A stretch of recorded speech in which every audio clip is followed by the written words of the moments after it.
Good Tuesday morning, everybody, and welcome back to the channel. So it is a beautiful morning so far. It's supposed to be 70 degrees today, so we'll see what happens. I know the bugs are definitely out. I've been bit by a few of them, the little black pirate bugs or whatever they call them, that sink their beak into you and that like pokes you and it hurts. But what we're doing today is we're digging some ditch, obviously. But what we're starting with is a sand trap here, or a sediment trap. A sediment trap basically captures, like it says, sediment and holds it to keep it from going all the way downstream. There's a narrow spot right up there in the ditch that's actually full of riprap, and it causes a basically a dam that the water can run over, but the sediment stays piled behind it until we come around and dig them out. So we also use these sediment traps in the rivers, in our rivers in our area. They're usually about, anywhere from 300 to 500-600 feet long. And the idea of them on the river is we put them where there's a clear spot, where there's no trees and stuff. And that way we're not destroying a lot of trees to actually dig the river, because the sediment will all wash down to that sediment trap, and then we can dip it out. It's kind of a way of cleaning a river without causing a big environmental impact on it. Because if we were to clear cut the river like we do a ditch and dig it, that would be a lot of change, and a lot of people would probably not be happy with it, because that's a long stretch to cut all the trees off of. It would be pretty naked, and the ecosystem along the river would not appreciate it. So by doing the sand traps, you preserve a lot of that. This sand trap here, there's a lot of fall in this ditch, and this was a good spot to put one in to keep it from plugging up the ditch the rest of the way. So once I get this sand trap dug out, I'm taking like 2 to 3 buckets out just through the center. I'm trying to narrow it up a little bit because it's gotten kind of wide in spots and it was eating into the bank. So by me just digging out the center of it, I'm narrowing the stream back up and keeping it from washing out the banks, like as you can see has happened down through there. So after I'm done with this, I'm going to get on the other side of the road, and I've got some muck ditch that I have to dig. It's through some pretty treacherous muck, so it's going to be pretty soft. So stay tuned. We'll see what we get into the rest of the day, and we'll see what happens. So hopefully I don't end up sticking a hoe. Haven't yet. I don't plan on it, but you never know what might happen. So we'll keep a video going today. Something exciting might happen. We'll see.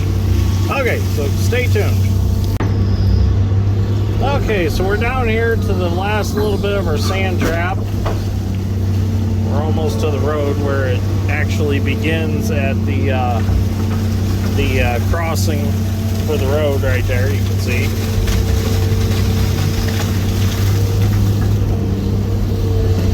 Had to get on this side of the gate. I had to shut the gate and pull out their post that they chain the gate to when it's open, so that I could get it all the way up tight to the gate. The stick needs greased. It's squeaking a little bit. So as soon as I'm done digging here, I'll get over to my truck and get a grease gun. Get that greased up before we start the muck ditch itself. So what I'm going to do is I'm going to dig this on around to the crossing that goes under the path to get to where I'm at now. I'm going to dig on around to that, and then I'm going to get on the other side of this ditch, and I'm going to take out the triangle shape that's left, because I can reach it from the other side. It gets kind of wide right here, and I can't reach it.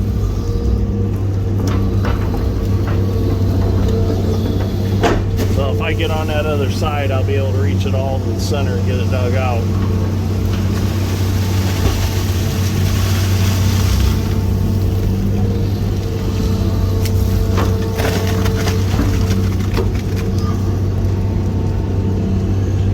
viewers ask me why I don't have holes in my bucket, and thought about this the other day when I was digging on the road.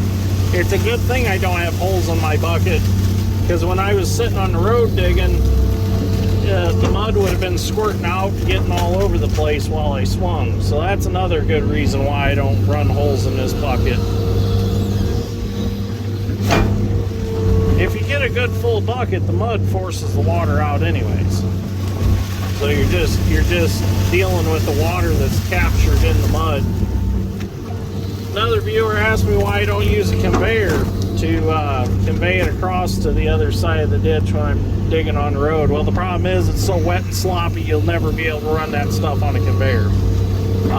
I've got friends in the aggregate world, and I talk to them a lot about conveyors, and conveyors are kind of finicky. They only like material that's at a certain moisture. Anything more than that, and it causes problems. So like this ditch mud would not be good for them. It would be all over the place.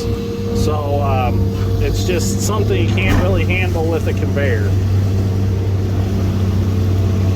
We thought about that before for digging sand traps on the river. If we could set up a barge with a conveyor that run up on the bank and just set with a standard reach excavator on the barge and dig and put it in a hopper and let the conveyor take it up.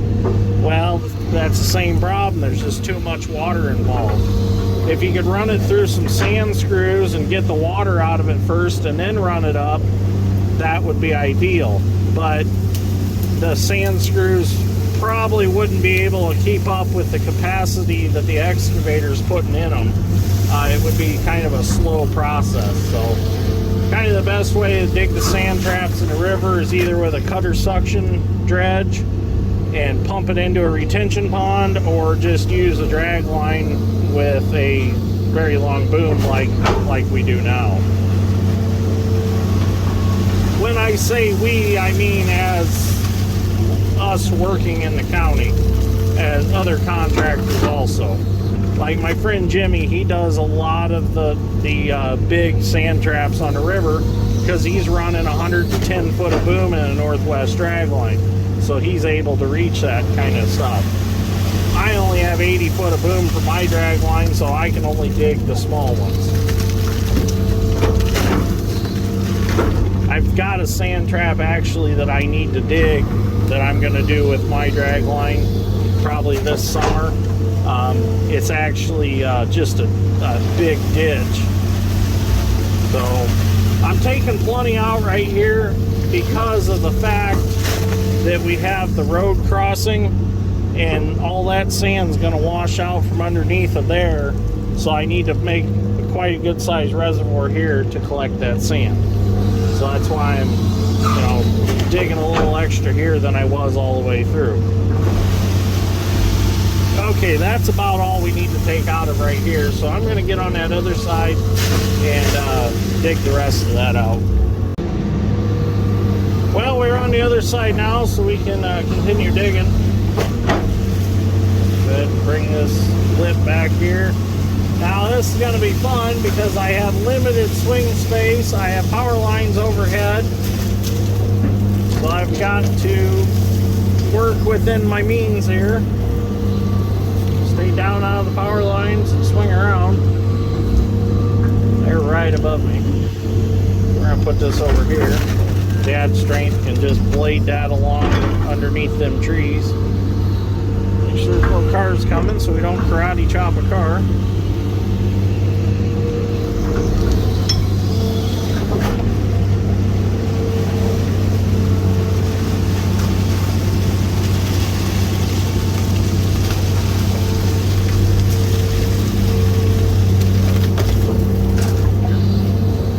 Looks like somebody's already caught that sign right there with a piece of equipment.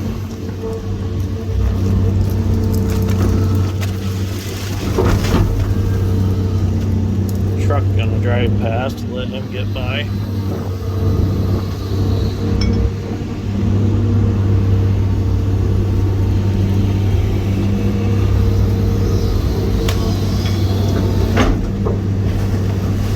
Definitely see that sand there.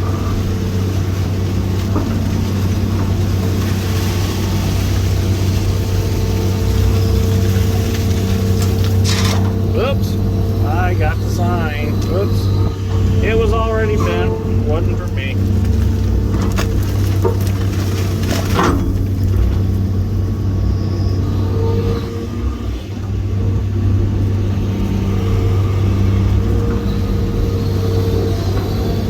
See if we can get down there a little bit closer without falling in.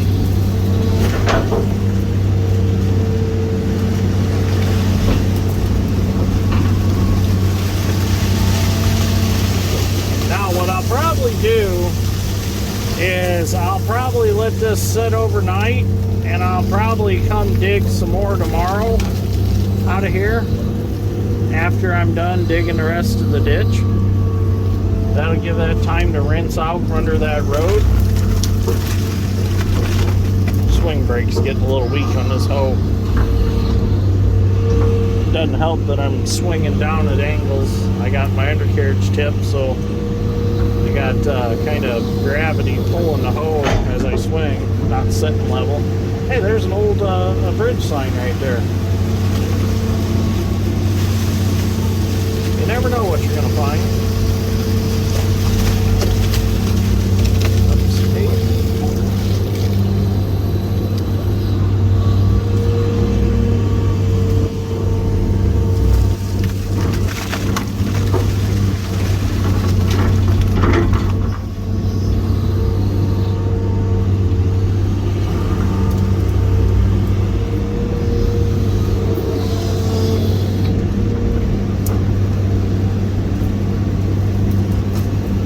Track out and drag some of this back towards the bank. Oh, just like that, and then I can dip it out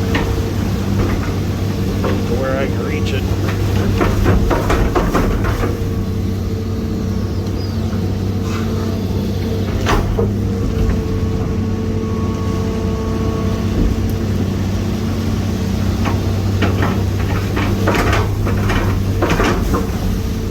Oh yeah, that's working real good.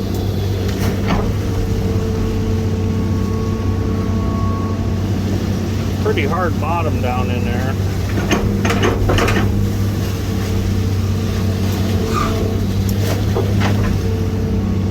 Okay, that's pretty good. So what I'm going to do is I'm going to sit here and dip out this material that I've drug up, and then we'll start digging the ditches that we need to dig.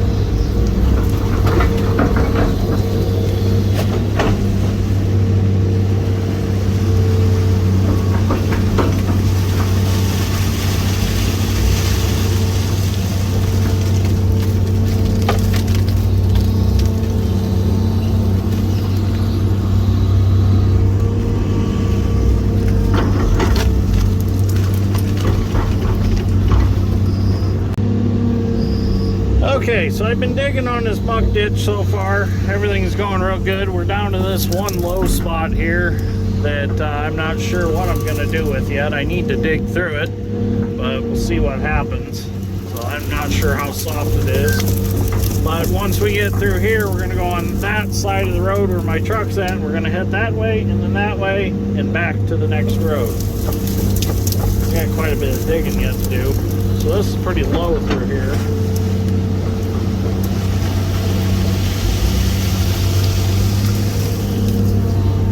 Remember, I still got power lines over my head, so I gotta stay low. Not sure how squishy this is. Not too bad.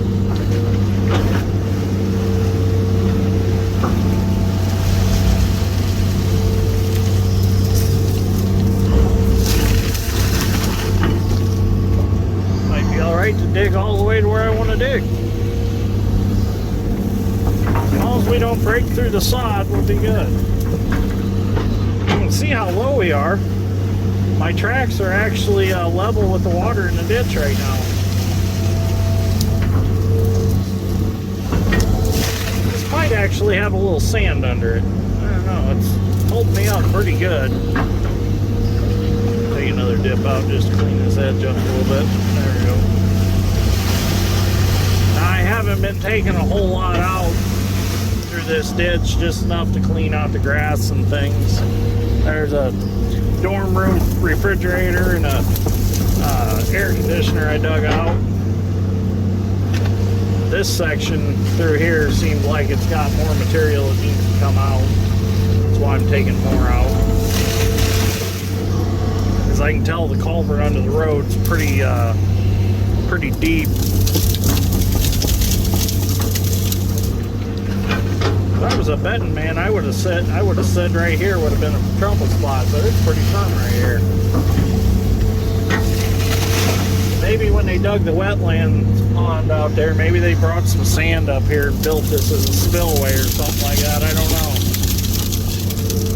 I'll have to ask my buddy Dave, because he actually worked for the guy that done the wetlands pond out here. I guess they buried a case quad track out there pretty deep. They got it out. They didn't leave it.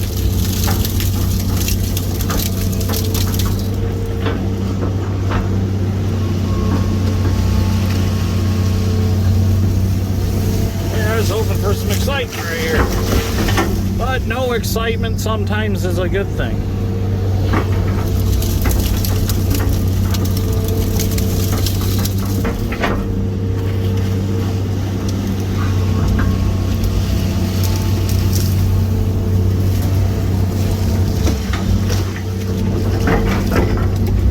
There's a little ditch that comes from that wetlands pond out there.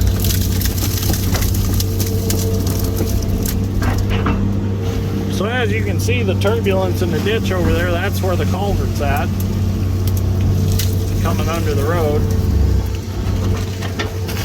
And then on the other side of the road's where we're going to take off from again.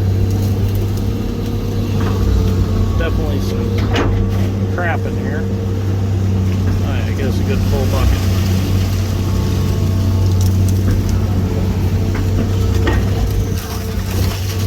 Been listening to the Build Wit podcast the whole time I've been digging. I sure enjoy those.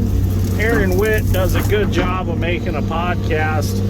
It's called it's called Dirt Talk, actually, and it's really enjoyable. So if you're into podcasts and you're into the excavating world, moving dirt, everything from small municipal projects all the way up to large industrial mining stuff, Aaron Witt's got some pretty good material on his podcast. I should call him. I might do one sometime. Kind of got a unique story on how we got started in the excavating. So, might share our story, our business strategy, how we do things. Because that's basically what he shares on the podcast. He'll talk to different contractors and ask them questions, how they got started, how long they've been in the business, you know, what they specialize in. I mean, we are pretty specialized. We go, well, I shouldn't say specialized, we're pretty diverse. We do everything from excavating for farm purposes all the way to demolition work for industrial buildings. So, we do just about everything there is to do. And I've done a lot of other things also, like the underground sewer and water line work. Been involved in that. Well, I think we've run out of mud here. So that's good and deep right there. That'll drain. So now I'm going to head back around, get on the road, and go dig that section.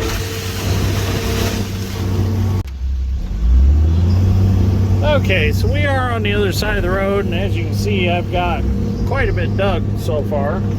But this is really interesting to me, is this water coming out of the field like it is.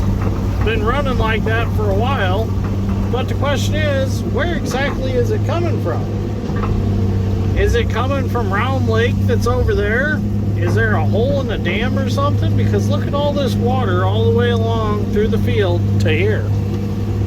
It's kind of interesting. Or is there a broken tile out there somewhere feeding it? Because it really hasn't rained all that much in like the last, well, couple days. It hasn't rained. Now I can see if we just got an inch of rain, you know, maybe last night, but we didn't get any rain last night to have it running like that. So that's kind of interesting. Might have to do a little investigating on that. So kind of interesting, the things you run into out here. It's starting to rain right now actually, but I'm gonna keep digging. Once I get up and around the corner here and dig about another 250 feet or so, that's when the real treacherous stuff starts. This is pretty firm up through here, so it's been easy digging. So I'm gonna keep digging and see how far I can get tonight. Well, I got that section all finished up, and I made it to the corner here where we need to head back to the east. So we're gonna head that way now, and then we'll head back to the north. This is a short section through here, and then we'll head back north.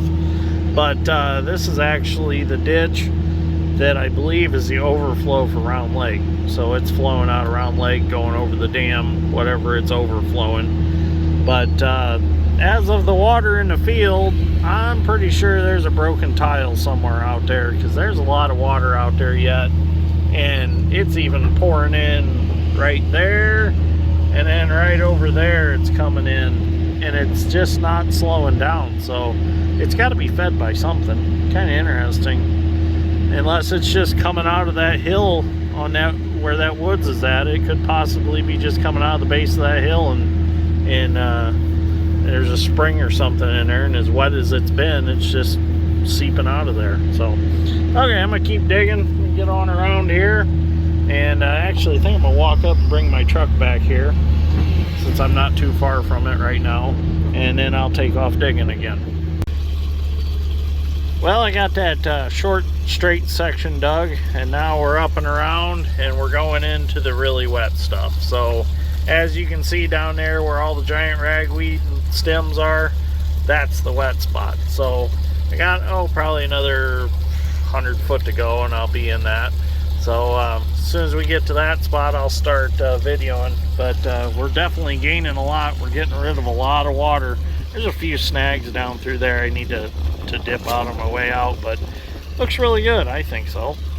So let's keep digging. Well, we're back digging today on our ditch project. I actually quit last night and went home because Madison was making burgers on the new Pit Boss grill. So ended up going home at like 5:30. I could have probably stayed last night and finished up digging, but I thought, yeah, I'll go home a little bit early because it won't be long and I won't be able to get home very early for about 3 weeks because it's going to be planting season. So if you're looking for a grill, I highly recommend one of the Pit Boss grills that burn the wood pellets. That thing is awesome. Dad Strength and Sausage have had one for about a month now, and we've made quite a bit of stuff on it. Made pork tenderloins, made chickens on it, all kinds of stuff, and everything that's been we made on them is just wonderful. Good smoke flavor. Just as a joke, when I first put it together, we got it, and Madison and I put it together in like, probably 25 minutes. It didn't take very long to put it together. And just as a joke, while we were doing the break-in heat process on it, I went and grabbed a frozen pretzel out of the freezer and threw on it, and Applewood smoked it. And, that is actually pretty good. Never had a smoked pretzel before. But you have to run it for like 25 minutes at like 400 degrees when you first get it to burn out all of the oil or whatever they put on the metal during shipping, so that nothing rusts or oxidizes or whatever. I don't know why they put oil on. It must be the oil during like maybe the forming process of the stainless steel when they're shaping everything, because I don't know why you need to oil stainless steel. But anyways, we done that process, and after that was done, the grill was still hot, and that's why I threw the pretzel on there, just for the fun of it. Got some trees here we got to deal with. But gonna finish digging this. I was hoping to get it dug before the storms come. It's raining right now, but we're supposed to get some severe storms today. Supposedly going to see maybe tornadoes and high winds, and it's supposed to be kind of a rather nasty day. Kind of sucks because it was looking pretty good to have the Journeys plow day that we were invited to this weekend, but I don't know, now that it's raining like this, Ed might call it. So I haven't heard anything yet, but I was really hoping to get the plow a little more this weekend. So we'll see what happens.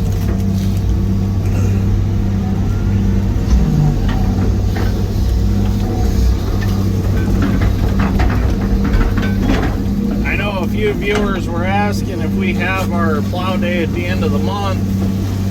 They want to know if it was still open to garden tractors, and yes, it is. It's still going to be. It's going to be the same as what it was before, as far as any tractor can come, any age, whatever. Just not super huge plows, you know. Or if you do bring a super huge plow, you can only make less rounds than the rest of everybody else, just so we're not running on the ground. But all the rules still apply, other than the food situation. I'm not exactly sure what's happening with that yet. The way my sister talked, she might have somebody lined up that's going to make tacos for plow day. So we'll see what happens. But like I said, nothing is set in stone yet. It's probably going to be kind of a last minute deal that I announce that we're going to have plow day. That's why it's going to be kind of an unofficial plow day. So just keep listening for that. That's all I can tell you, I suppose.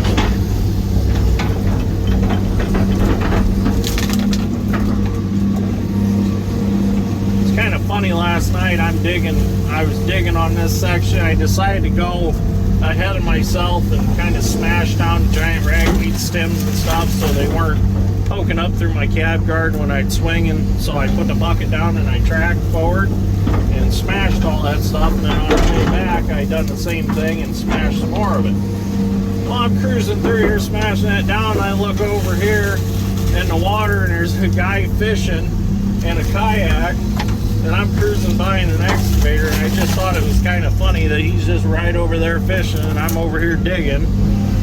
And it's amazing how that water over there is like level with my tracks, and he's right there fishing. I had to have been shaking him because it's all muck out here, and I'm shaking over here. Customer said that this was supposed to be real soft and I wouldn't get it dug without sitting on mats, but I haven't had a problem yet. It's not soft, but it is squishy to the point where I shake the ground around me.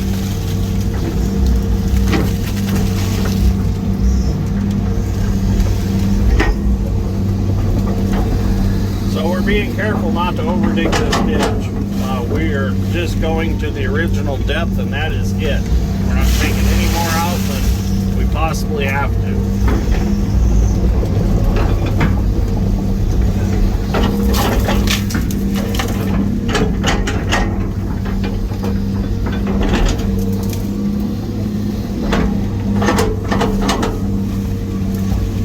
I kind of hate that this ditch bank is kind of tipped. It's high on the ditch side and low on the field side. It's got the excavator tipped back, and I'm not sitting very level, so I don't know if the camera's seeing most of what's going on. But it's just kind of sloppy. So I'm gonna keep digging. We'll get some video if it gets soft and exciting, but I got a feeling it's not gonna be very exciting. I was really hoping that this was going to get exciting, but well, like I said before, as long as it's not exciting, that's not a bad thing. So I think what I'm going to do is I'm going to turn on some dirt talk with Aaron Witt. I'm going to listen to that the rest of my digging time, and we'll get some video if something exciting pops up, but I'll get you a video of the finished product when we're all done.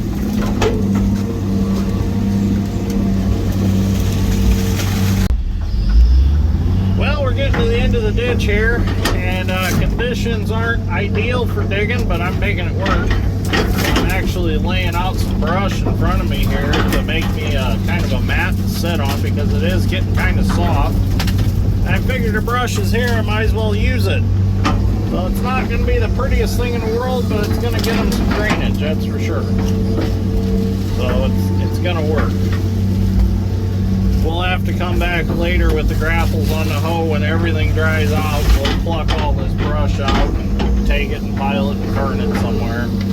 It's not like this area gets farmed through here anyways, so really it could probably just lay and rot under the mud. I mean, it's always been a spot that hasn't been able to be farmed in a long time. That's why all the brush is here.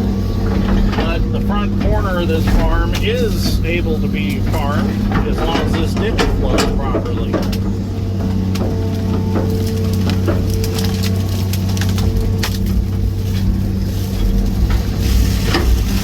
I was just thinking about it. If I would have come through and brush mowed it first, I would have mulched everything, and then I would have had nothing to sit on. So kind of this is the best scenario right here. I'll take this little tree and sit on it. There we go. Basically, it kind of makes a waffle mat under you. A waffle mat is actually a mat that's built out of like 2x12s, and they're laid all different directions and then molded together.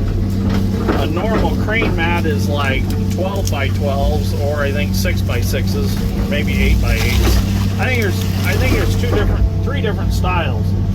And the 12x12s are 12-inch square wood that are all molded together, sandwiched together, and that makes a mat.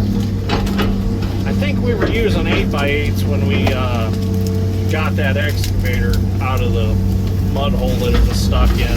I'm pretty sure those were 8x8s. Some were not quite 12x12s. 12 inches thick, like, I think those were, we had some that were like 22 foot long.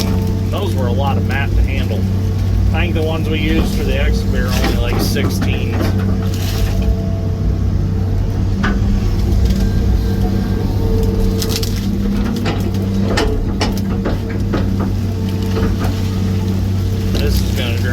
Good. Now we're getting all this out. I got to get my side links replaced on my bucket linkage. That's why I get all that banging, because they're so wore.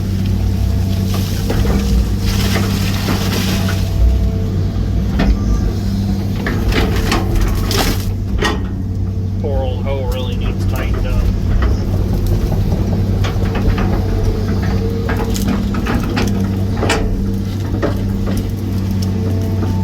Softer here, but not as bad as I thought it was going to be. I was hoping it'd be a little softer.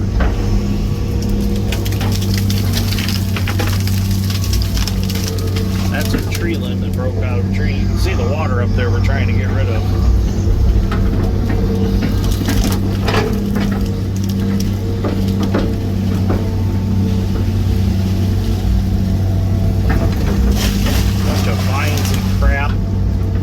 When you grab the vines, because they drag stuff from the other side off in the ditch.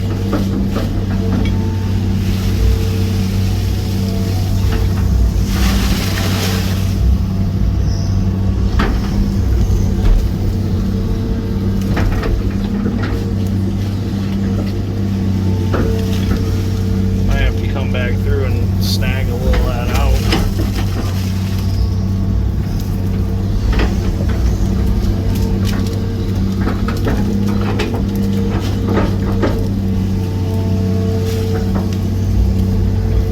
Sloppy mud.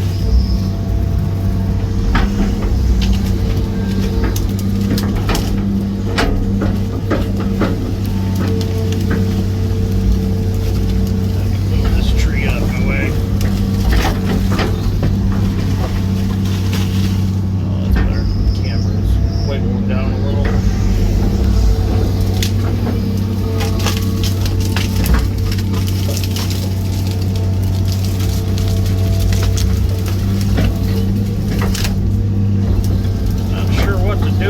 I'll just drag it over on this side.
shaped bush.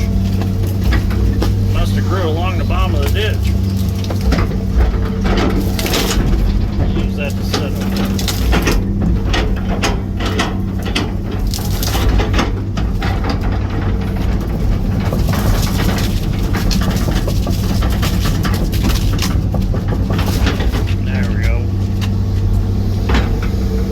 Something to spread our ground pressure out over a little more flotation.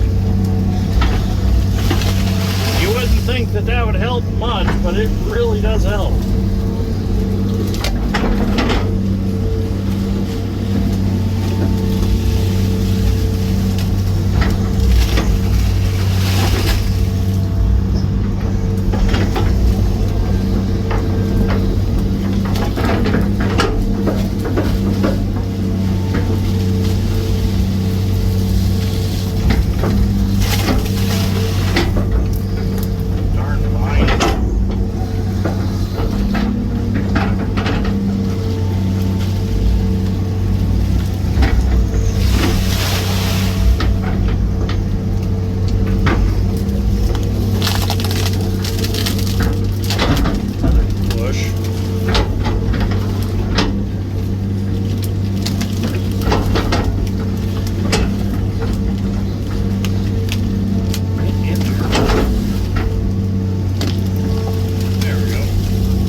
To the end of the ditch now.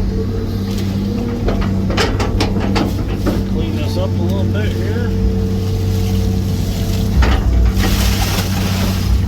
Oh, turtle poop in my face.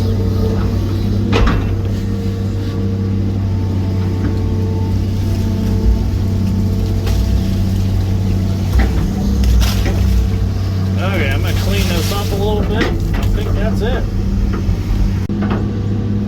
Well, there we go. Everything's draining the way it's supposed to. This whole corner of this farm is going to drain out so that they can farm up in this corner right here. So that'll be it for this project. So I'm going to head back to the truck and go find something else to do. So anyways, thank you for watching. I greatly appreciate it, and I'll see you all in the next one.